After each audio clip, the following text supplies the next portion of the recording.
بسم اللہ الرحمن الرحیم۔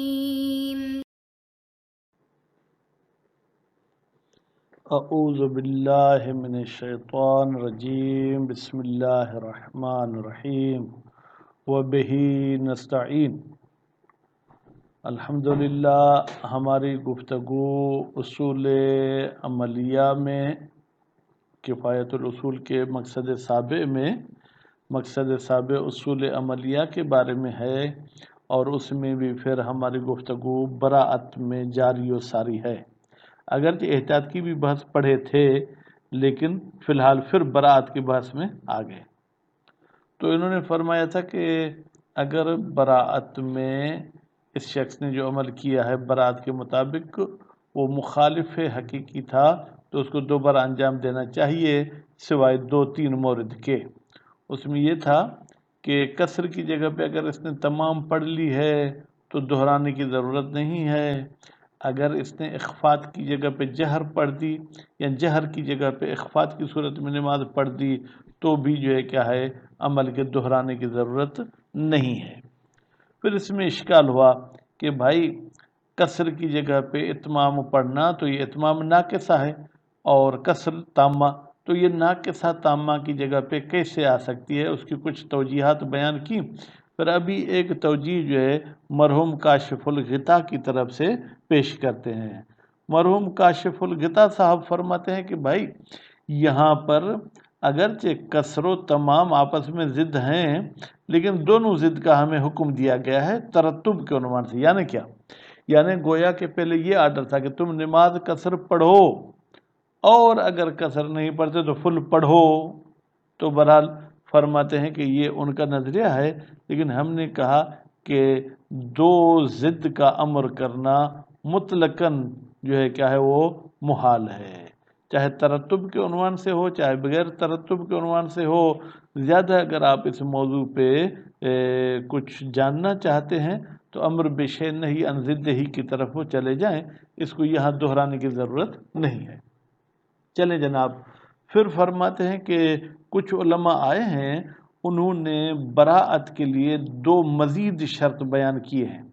یعنی ایک تو ہم نے کہا تھا فحص و یأس والی شرط تو سب نے بیان کی، لیکن انہوں نے 2 اور شرطیں بیان کی ہیں۔ ان میں سے پہلی شرط یہ ہے کہ جب اصل براءت آپ جاری کریں گے تو یہ اصل براءت کا جاری کرنا یہ سبب نہ بنے کسی حکم شرعی کا تو جاری کر سکتے ہیں۔ یعنی اگر 2 برتن مشتبہ ہیں کہ ان میں سے کوئی ایک نجس ہے، آپ نے ایک برتن میں براءت جاری کی کہ یہ نجس نہیں ہے، تو اس کا مطلب یہ ہے کہ وہ دوسرا نجس ہے۔ کہتے ہیں ایسی صورتحال میں آپ براءت جاری نہیں کر سکتے۔ اور دوسری شرط یہ ہے کہ اگر آپ اصل براءت جاری کرتے ہیں تو اس میں کسی دوسرے کو کوئی نقصان نہ ہو تو براءت جاری کر سکتے ہیں، لیکن اگر کسی اور کو کوئی نقصان ہو تو پھر وہاں پر براءت جاری نہیں ہوگی۔ مثلا کسی کی بکری آپ کے گھاس میں آ گئی، آپ کی کھیتی کو اس نے نقصان پہنچایا، آپ نے بھی وہ بکری باندھ دی اور وہ بکری مر گئی، یا بکری کا بچہ مر گیا، یا اس قسم کی اور بھی 2-4 مثالیں ہو سکتا ہے کہ ہم عبارت میں پڑھیں۔ اب آپ کہیں کہ میں اس بکری کا ضامن ہوں یا نہیں، کیونکہ میری کھیتی کا اس نے نقصان کیا تھا۔ اگر آپ براءت جاری کریں گے اور خود کو ضمانت سے بچائیں گے تو اس میں دوسرے کا نقصان ہوگا، تو یہاں پر بھی آپ براءت جاری نہیں کر سکتے ہیں۔ تو اب مزید جو ہے کیا ہے ہم عبارت کی طرف وَقَدْ صَارَ بمعنی ذہب، تو ویسے تو صار ہو گیا، صار جو ہے کیا ہے جناب کیفیت کے تبدیل ہونے کو کہتے ہیں، لیکن یہاں پر ذہب کی معنی میں وَقَدْ ذَهَبَ یا قد صار بعض الفحول، فحول یعنی بہت، ویسے تو فحل نر کی معنی میں ہے، لیکن یہاں بزرگ، بعض بزرگ گئے ہیں۔ وہ کون ہیں؟ شرح میں ان کا نام جو میں نے پڑھا وہ تھا شیخ جعفر کاشف الغطا۔ بصدد بیان امکان، وہ اس صدد اور اس موڈ کی طرف گئے ہیں کہ وہ بیان کریں امکان و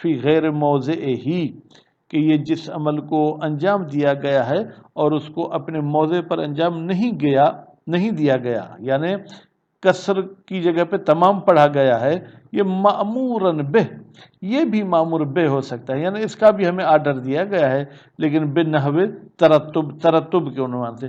ترتب کی اگر آپ چاہیں تو میں عربی بنا دوں، مثلا یوں کہتے ہیں کہ مولا نے کہا صلی کسرن، تم کسر نماز پڑھو، فین عصیت، اگر تم کسر کی نافرمانی کرتے ہو، فصلی تماماً، تو پھر تم مکمل نماز پڑھو۔ یا مولا نے کہا صلی جہرن، تم جو ہے نماز پڑھو بلند آواز سے، فین عصیت، اور اگر تم بلند آواز میں کوتاہی کرتے ہو، نافرمانی کرتے ہو، فصلی اخفاتن، کہتے ہیں اس قسم کی انہوں نے بات کی ہے۔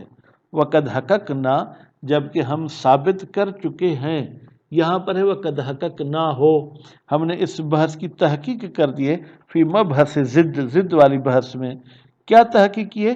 امتناع الامر بضدین، کہ دو ضد کا امر کرنا ممتنع ہے، مطلقہ کا مطلب یہ ہے چاہے ترتب ہو چاہے ترتب نہ ہو، ولو بنحو ترتب، اگرچہ آپ ترتب کے مطابق بھی کہتے ہیں کہ امر بضدین آئے تو یہ محال ہے۔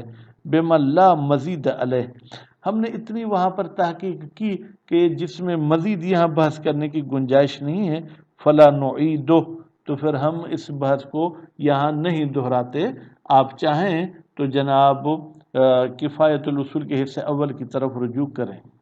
ثم، اب پھر چلتے ہیں، ثم یعنی یہ بحث الحمدللہ یہاں کمپلیٹ ہو گئی۔ انہو ذکر، بے تحقیق ذکر کیا ہے، یا ذکر پڑھیں، ٹھیک ہے، تو پھر آپ کو فائل ڈھونڈنے کی ضرورت نہیں ہے۔ شرح والے تو مجہول کی صورت میں بھی کہیں فائل کا ذکر کر دیتے ہیں، ظاہراً فاضل تونی کا شارح نے نام لکھا ہے، کہتے ہیں کہ فاضل تونی صاحب نے ذکر کیا ہے لأصل البراءت، اصل براءت کے لیے شرطان، دو شرط۔ آپ کہیں گے جناب اگر ذکر کا فائل فاضل تونی ہے پھر تو شرطین، بھائی فاضل تونی تو شرح والے نے نام بتایا اس لیے میں نے نام اٹھایا، یہاں ہے ذکر، تو اس لیے شرطان اس کے لیے نائب فاعل ہوگا، شرطان آخران، ٹھیک ہے، دو اور شرطیں، اور شرطوں کا مطلب کیا ہے بھائی؟ فحص و یأس والی بات تو گزر چکی، وہ کون سی دو شرطیں؟ احدہما، ان میں سے پہلی شرط یہ ہے اللہ یکون، نہ ہو، کون نہ ہو؟ اصل براءت موجبن لثبوت حکم شرعی، کہ اس اصالت کی وجہ سے کوئی حکم شرعی ثابت نہ ہو، من جہت اخرى، کسی اور جہت سے، کسی اور لحاظ سے۔ مثلا جیسے کہ میں نے انعین والی مثال آپ کی خدمت میں پیش کر دی، یہ پہلی شرط ہے، ثانیہما، اور دوسری شرط جو انہوں نے بیان کی ہے اللہ یکون، پھر یکون میں ایک ضمیر ہے جو اصل براءت کی طرف جاتی ہے، کہ بھائی یہ اصل براءت نہ ہو موجباً سبب لضرر علی الآخر، یا علی آخر کسی اور انسان پر، جیسے آپ نے کسی انسان کو جو ہے کیا ہے جناب اغوا کر لیا، اس کو قید کر لیا، اس کا گھوڑا بھاگ گیا، یا آپ نے جو ہے کسی کی بکری باندھ دی پھر بکری کا بچہ مر گیا، یا کسی شخص کا پرندہ کوئی بندھا ہوا تھا یا کوئی جو ہے کیا ہے قفسے میں تھا، ٹھیک ہے، آپ نے وہ کھول دیا اور وہ اڑ گیا، تو اگر اصالت البراءت جاری کر کے خود کو ضمانت سے بچائیں گے تو دوسرے کو نقصان پہنچے گا۔ فرماتے ہیں مخفی نہیں ہونا چاہیے، کہ یہ جو دو شرط آغا صاحب بتاتے ہیں بہرحال یہ اعتراض سے خالی نہیں ہے۔ خوب، ان اصالت البراءت عقلا، بتحقیق ہم جو عقلی طور پر اصالت البراءت جاری کرتے ہیں، پھر براءت عقلی کی وضاحت کیا تھی کہ کب عقاب بغیر بیان، اور نقلاً جو براءت شرعی تھی وہ رفع ما لا یعلمون فی شبہۃ البدویہ، شبہ بدویہ میں، شبہ بدویہ کون سا ہوتا ہے؟ جس میں کوئی علم اجمالی نہیں ہوتا ہے، بعد الفحص، جب کہ آپ نے جانچ پڑتال بھی کی اور آپ کو کوئی دلیل بھی نہیں ملا، لا محالۃ تکون جاریۃ، پھر تو لا محالہ، یعنی یہ واضح تو ہے کہ یہاں پر براعت جاری ہوگی، اس لیے کہ اس کے دلیل مکمل ہیں۔ وعدم استحقاق العقوبت الثابت بالبراءۃ العقلیہ، اور یہ شخص حقدار نہیں ہوگا عقوبت کا۔ خوب، کیوں بھائی عقوبت کا حقدار نہیں ہوگا؟ الثابت بالبراءۃ العقلیہ، جناب یہ عدم استحقاق ثابت ہے براءت عقلیہ کے ذریعے۔ والاباحہ ورفع تکلیف، اور اس شخص کے لیے یہ مباح ہے براءت جاری کرنا، اور اس شخص سے وہ ذمہ داری حرمت وغیرہ والی اٹھائی گئی ہے براءت نقلیہ کی وجہ سے۔ لو کان موضوعا لحکم شرعی او ملازما لہ، اگر یہ عدم جو ہے کیا ہے موضوع حکم شرعی کے لیے یا یہ ملازمہ رکھتا حکم شرعی کے لیے، فلا محیص عن ترتبہ، پھر تو کوئی چارہ نہیں ہے کہ جب ایک گلاس میں آپ براعت جاری کریں گے تو لازمی دوسرے کو نجس سمجھنا پڑے گا، نہیں تو مخالفت قطعی ہو جائے گی۔ بعد احراز ہی، جب کہ آپ ثابت کر چکے ہیں عدم کو، یعنی ایک گلاس کے عدم نجاست کو براعت کے ذریعے، تو پھر تو ہم کہیں گے کہ جناب یہ آپ کی شرط ہمارے کام کی نہیں ہے۔ خوب، تو فرماتے ہیں کہ تکلیف بھی ختم ہو جائے گی، فلاں چیز بھی ختم، فلا محیص ان ترتبہ علیہ بعد احراز، فإن لم یکن مترتبا علیہ، لیکن اگر یہ حکم لازم یا حکم ملازم مترتب نہ ہو علیہ، جناب آپ کے اس عدم پر، علی نفی تکلیف واقعاً، جس میں واقعاً تکلیف کی نفی ہو جائے، تو پھر ایسی صورتحال میں فہی، یہ براعت، وَإِنْ كَانَتْ جَارِيَةً، اگرچہ جاری ہوگی، الا ان ذاک الحکم لا يترتب، مگر وہ حکم جو ہے وہ مترتب نہیں ہوگا۔ لعدم ثبوت ما، اس لیے کہ ثابت نہیں ہے وہ حکم علیہ، علیہ کی ضمیر کہاں جائے گی؟ جناب ہم کہیں کہ جناب اس شخص پر اس براعت کے ذریعے۔ وہذا، اور یہ جو ہم نے ذکر کیا عدم ترتب والا، لیس بالاشتراط، یہ شرط نہیں ہے۔ وَأَمَّا، لیکن آپ نے جو دوسری بات کہی کہ کسی کو ضرر نہ ہو، اس کو معتبر سمجھنا، اللہ یکون، یہ اصل براعت نہ ہو موجبا لضرر، کہ کسی شخص کو کوئی نقصان پہنچے، فَكُلُّ مَقَامٍ تَأُمُّهُ قَاعِدَةُ نَفْيِ ضرر، تو پھر ہر وہ جگہ جہاں پر نفی ضرر والا قاعدہ ہے وہ اس کو بھی شامل ہوتا ہے، لا ضرر ولا ضرار فی الاسلام۔ وَإِن لَمْ يَكُنْ مَجَالٌ فِيهِ، اگرچہ کوئی گنجائش نہیں اس مورد میں، کیوں؟ لِأَصَالَةِ الْبَرَاءَةِ، اس لیے کہ آپ نے براعت کو جاری کر دیا ہے، کما ہوا حالها، جیسے کہ یہی جو ہے کہ حال ہے براعت کا، سائر القواعد ثابتۃ، دوسرے قواعد کے ساتھ جو ثابت ہوئے ہیں ادلہ اجتہادیہ کے ساتھ۔ تو آپ نے جب براعت جاری کر دیا تو اب دوسرے کی کوئی گنجائش نہیں ہے۔ خوب، فرماتے الا انہ حقیقت لا یبقى لها، پھر تو ہم یوں کہیں گے کہ یہ ضرر والی صورت میں ایک ایسا حقیقت ہے کہ لا یبقى لها مورد، پھر تو آپ کہیں بھی براعت جاری نہیں کر سکتے ہیں۔ کیوں؟ اس لیے کہ دلیل ضرر عمومیت رکھتا ہے، بداہت، یہ بات بدیہی ہے، کیا کہ ان دلیل الاجتہادی، بتحقیق کہ جب دلیل اجتہادی آ گیا لا ضرر جیسا، یکون بیانن، یہ خود بیان ہے، وہ موجبا للعلم، اور یہ سبب بنتا ہے کہ ہمیں علم ہو جائے کس چیز کا؟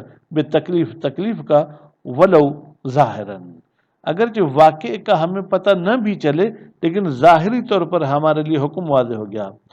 فَإِنْ كَانَ الْمُرَادُ مِنَ الْإِشْتِرَاطِ، اگر آپ کی مراد اس شرط لگانے سے، کون سی شرط؟